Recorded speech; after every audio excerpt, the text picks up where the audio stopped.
არებები რა მიზანს ისახავს როგორ გონია? ნუ არ ვიცი, იცით მე შემიძლია მხოლოდ ვარაუდები გამოთქვა და ამ ვარაუდების საფუძველი გამიჩინა იმან რომ მე როდესაც დილას დამირეკეს ხო? დამირეკეს მე ხა არ ვარ პოლიტიკოსი, მე არ დამიწყია ხა ყვირილი და ესე რომ ვთქვა რაღაცა რო აი დამებარეს და ეს შემდეგ მინდოდა წყნარად წასვლა მშვიდად ისე რომ ეს ინფორმაცია ეხება მასდამაც საჯარო არ გამხდარიყო, იმიტომ რომ როდესაც საქმე ეხება სახელმწიფო უსაფრთხოების საკითხებს, ხო, ეს დიდ ხმაურს არ გულისხმობს თავის თავში. შესაბამისად, უბრალოდ ჩავუძ დავიყურე და წავედი, ხო? ჩემ მეუღლეს უთხარი, დავამთხილე რომ ეხა არ უნდა მაინც და მაინც ამაზე ბევრი საუბარი და თუ რამე კომენტარი იქნებოდა გასაკეთებელი, მხოლოდ ესე რომ ვთქვა, იქიდან გამოსვლის შემდეგ გამეკეთებინა. ამ დროს სახლიდან გასული არ ვიყავი, რომ უკვე ატყდა რეკვა, ხო? ანუ შესაბამისად მე გამიჩნდა საფუძვლიანი ეჭვი, რომ ინფორმაციის გაჟონა მოხდა სუსის მხრიდან. და აქ უბრალოდ თავისთავად იბადება კითხვა, ხო? რა ინტერესი ჰქონდა სუსს, რომ დაეხმაურებინა, თუ მათ საქმიანი საუბარი უნდათ, დაკითხვა უნდათ, გამოკითხვა უნდათ, ხო? მათ ინტერესებში ეხა ხმაური მაინც და არ უნდა ყოფილიყო, მაგრამ მათ ეს გააკეთეს. და აქ რა თქმა უნდა ეს აჩენს კითხვის ნიშნებს, ხო? რის გამო მოხდა ეს ყველაფერი?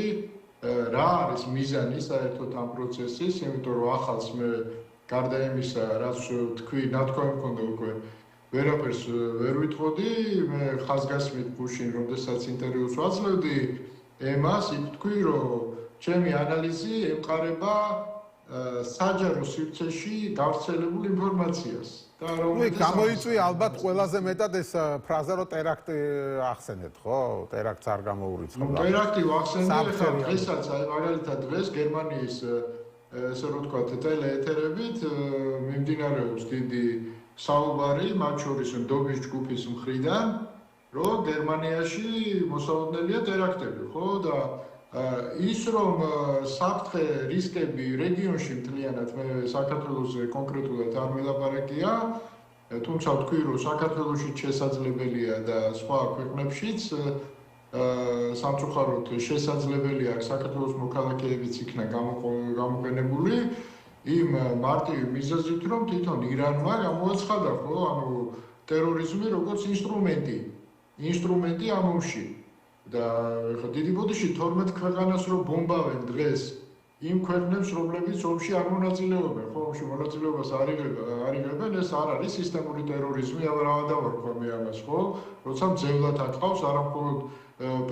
პერსონალიები არამედ ქვეყნები გარდა ამისა აინტერესებდათ მათ რომ სუსში მაგალითად საიდან გაქვთ ეს ინფორმაცია რატო არა ამას ვერ მეტყოდენ იმიტომ რომ მე ხაზგასმით კიდევ ერთხელ ვიმეორებ ვამბობდი რომ საჯარო სივრცეში გავრცელებული ინფორმაციის გადამუშავებაზე დაყრდნობით მე შევთავაზე საზოგადოებას ჩემი ანალიზი ხო ანუ მე არანაირი საიდან გაქვს ინფორმაცია საიდან მაქვს ხა ეს დასკვნა გამოქვეყნებულია ჰადსონის ინსტიტუტის ეს კვლევა ხო გარდა ამისა მე სხვა წყაროებიდანაც უკვე 2013 წლის შემდეგ ესე რომ ვთქვათ ეპიზოდურად ვიღებდი ინფორმაციას ჩემი ინტერესი საერთოდ ამ თემის მიმართ განაპირობა 2013-ში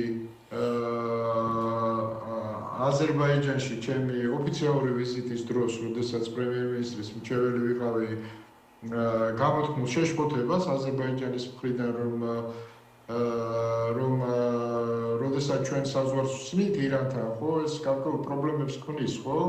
არა მხოლოდ საქართველოს, არამედ აზერბაიჯანისთვისაც.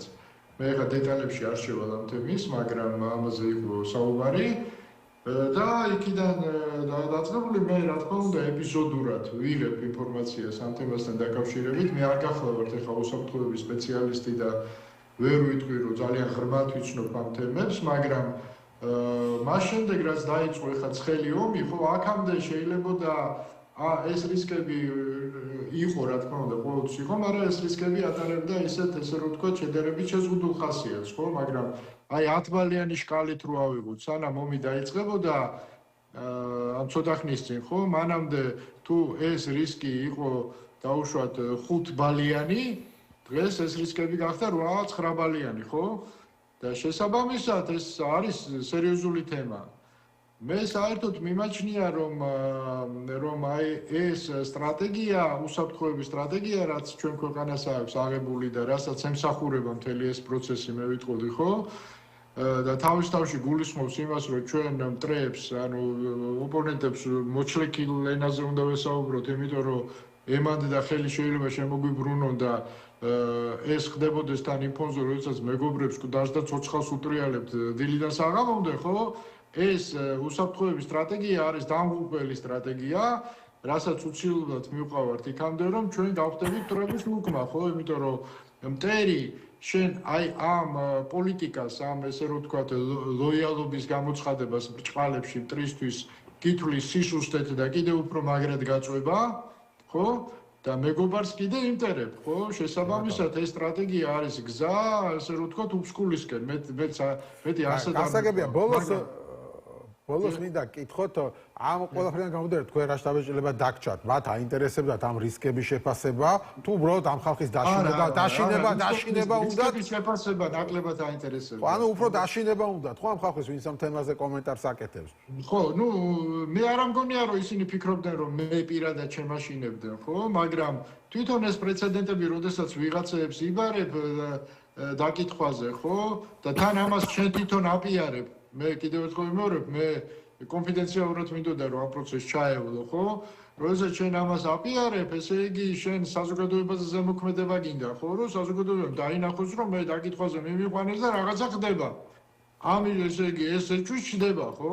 თუ ეხლა ეს ვარაუდია, ეხლა მტკიცებით ფორმაში ვერ ვიტყვი, მაგრამ თვითონ ორი მხარე ვიყავით, მე და სუსი, ხო? მე დამიბარეს, მე წავედი ისე რომ ინფორმაცია ჩემგან არ გასულა, ესე იგი სუსიდან გავიდა. და მიზანი რა ქონდა მაშინ? გარდა იმისა, რომ დაეთრგუნათ საზოგადოება და ეს თემა ნელა მოკლან, ხო, რომ ვიღაცები ვისაც შეეშინდება, თქვას რომ არა ძმაო რა, შევეშვები ამ თემას, თორე ხვალე შეიძლება ეს დამებარო, ხო? კი ბატონო. შესაძლებელია, იმიტომ რომ ესეთ ეჭვს უჩნდება საფუძველი. შეიძლება მათ სხვა მიზნე ისინი არ ადასტურებენ, ბუნებრივია, რომ მიზანი ეს არის. ხო?